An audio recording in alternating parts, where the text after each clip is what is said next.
Let's take a second right now to have a moment of silence for Washington Mystics owner Shelly Johnson, who suggested that the WNBA as a whole should have been on the cover of Time magazine instead of just Caitlin Clark, who graced the cover last week, which is probably some of the stupidest shit I've ever heard.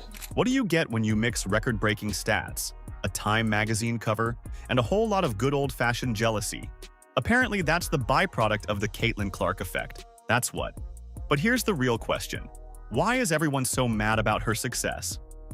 From Matt Barnes to Jim Jackson, some big names in basketball are speaking out. And oh boy, they did not hold back. They're not just defending Clark, they're exposing a bigger issue in women's sports. Want to know what's really going on? Let's break it down. Caitlin has brought a ton of new opportunity, a ton of new eyeballs, and more money to the sport. So instead of downplaying the magnitude of who she is and what she's brought, enjoy the ride and take advantage of the ride. You know what should have been a slam dunk for women's basketball? Caitlin Clark nabbing Time's Athlete of the Year. But guess what? Some folks aren't exactly popping champagne over this one. Man, first of all, she's unbelievable talent. You know, the things that she's doing is great in her own right. She's creating her own space, she's doing her own thing. Picture this, a young star, breaking records left and right, lands a major magazine cover. Sounds like a win, right? Well, not everyone's cheering.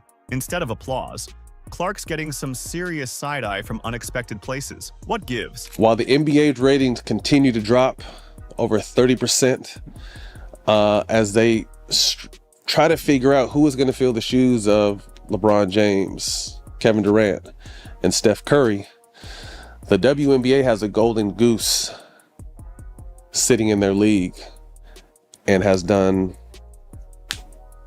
gotten better, but has done everything to kind of discredit the momentum and eyeballs she's brought to this game. Let's break down the backlash because it's juicier than a gossip mag at the hair salon. We're talking whispers of favoritism, cries of too soon, and even some salty comments from within the WNBA itself. Sheila Johnson, co-owner of the Washington Mystics, isn't pulling any punches. She's out here saying the whole WNBA should have gotten the nod, not just Clark. Talk about raining on someone's parade. It's just the structure of the way media plays out race. I'm gonna be very honest. I feel really bad because I've seen so many players of color that are equally as talented, and they never got the recognition that they should have. And I think right now, it is time for that to happen. Johnson's not stopping there. She's worried this Clark spotlight might create some bad blood in the league. When you just keep singling out one player, it creates hard feelings, she says. Ouch. Can you imagine winning a huge award and having people say it should have gone to everyone else? She's saying there are so many players of color that are equally as talented, and they never got the recognition they should have. This drama, it's not just Twitter noise. Over 31% of the Mystics' entire attendance was in 2 games the Caitlin team played against the Mystics. The Sparks, the Aces, the Mystics, the Dream, all moved games when Fever came in town because of the attention that Caitlin and her teammates have drawn that last season. Fever's jersey sales was up 1,000% and attendance was up 250%. And they had the largest attendance on average per year, just over 17,000 per game. It's got real consequences for Clark and the league. Johnson's worried about division and jealousy creeping into the WNBA. She's even name-dropping other talents like Angel Reese, saying, "It's not just Caitlin Clark, it's Reese. We have so much talent out there that has been unrecognized. So why are people so pressed about Clark's success? Turns out, it's complicated. But don't worry, we're just getting started." Speaking of getting started, let's hear what some big names in basketball have to say about all this. Because trust me, they're not holding back. Are you ready to hear more? Let me say this, Caitlin Clark deserves all the flowers. I think she took a lot of shit and a lot of skeptics coming into the league, as she should. Like, she had to really prove herself. Missed out on the Olympic opportunity, and really had a lot of hard knocks early on in the season where she was getting beat up and her teammates were just watching her. I think the camaraderie in that locker room grew and that team started playing together and made the playoffs, made a nice little run, and had a solid season. All right, picture this. Matt Barnes, NBA champ and no stranger to stirring the pot, steps up to the mic. And boy, does he have some things to say about Caitlin Clark and the WNBA. You know it's going to be good when Barnes starts talking, right? Let's be real. Barnes isn't just defending Clark. He's putting the whole WNBA on blast. But why? Well, he's not mincing words. He's out here saying Clark deserves all the flowers. That's right, all of them. And he's not stopping there. Barnes is calling out the skeptics who've been side-eyeing Clark since day one. So Caitlin is someone who has, if you look at it, done everything you're supposed to do and has been criticized along every step of the way. Again, she's damned if she does, and she's damned if she doesn't. But here's where it gets juicy. Barnes drops some reality. The WNBA has a golden goose sitting in their league and has done everything to kind of discredit the momentum and eyeballs she has brought to this game. Let's break down Barnes's argument. He's not just throwing shade for the sake of it. He's talking numbers, impact, and yeah, a little bit of that good old locker room real talk. Barnes is pointing out how Clark has been bringing in the fans and the buzz. But instead of capitalizing on that, he thinks the league is dropping the ball, big time. I think they're doing an amazing job with, like you said, telling the story. And the players are actually doing their thing when they get there, yes, too. You know, like you mentioned, these couple of players, but Caitlin being the one that we're speaking about right now, she is kicking everybody's ass, really. You know what's really got Barnes fired up? The criticism from Washington Mystics co-owner Sheila Johnson. Remember how she said the whole WNBA should have gotten Time's Athlete of the Year, not just Clark? Well, Barnes isn't having it. When you see the people say it's not just her, there's other players, and again, we're not distracted. We understand that the depth of talent in that league, but when you also see the numbers that back up the fact that Caitlin has a huge effect. Caitlin Clark is responsible for nearly 27% of the WNBA's league-wide activity in 2024, including attendance. 1 in 6 tickets sold at the WNBA arena attributed to Caitlin Clark. TV viewership was up 30%.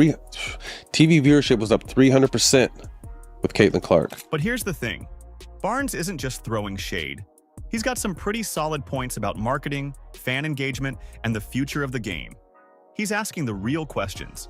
Why isn't the league doing more to promote its biggest star? Why are they letting this opportunity slip through their fingers? If we had to compare from what we've seen from the NBA, it would, in her effect, probably something similar to Larry Bird. Now, you might be thinking, okay, but isn't this just another dude talking about women's sports? Fair, but stick with me, because Barnes is dropping truth left and right. He's not just talking as an ex-player, he's talking as someone who knows the business of sports. Barnes is suggesting that the WNBA might be sabotaging its own success story. Ouch. That's not just a hot take. That's a 5-alarm fire.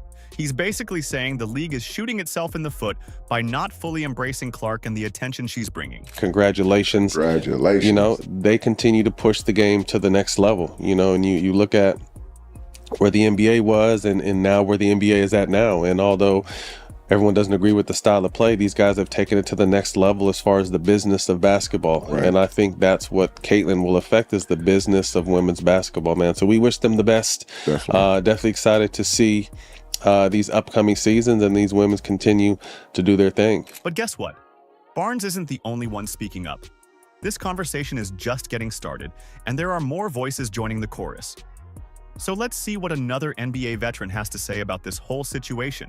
Because if Barnes's comments are anything to go by, this debate is far from over. All right, folks, let's talk about Jim Jackson. This former NBA star turned analyst isn't just throwing his hat in the ring. He's tossing the whole wardrobe. And he's got some spicy takes on Caitlin Clark and the WNBA. Congratulations to Caitlin Clark for being named Time Athlete of the Year. I get why people are so upset. I'm a basketball player and a basketball fan. There's a lot of dynamics and a lot of layers to this thing when it deals with Caitlin Clark.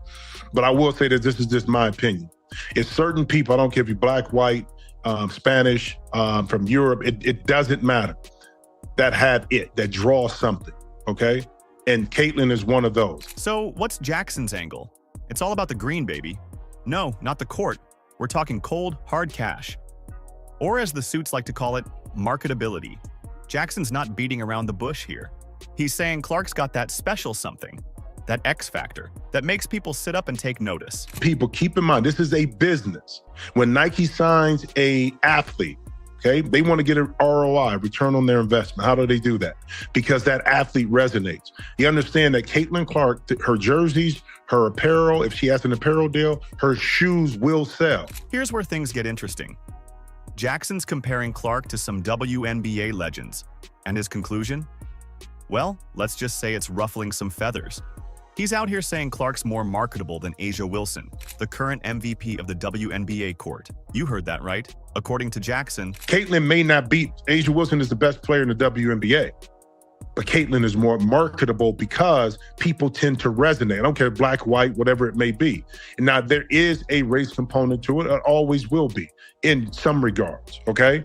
But the player itself, the person, what she was able to do, how she resonated, how she drew eyes to the TV. Let's dive into Jackson's analysis. He's not just pulling this out of thin air.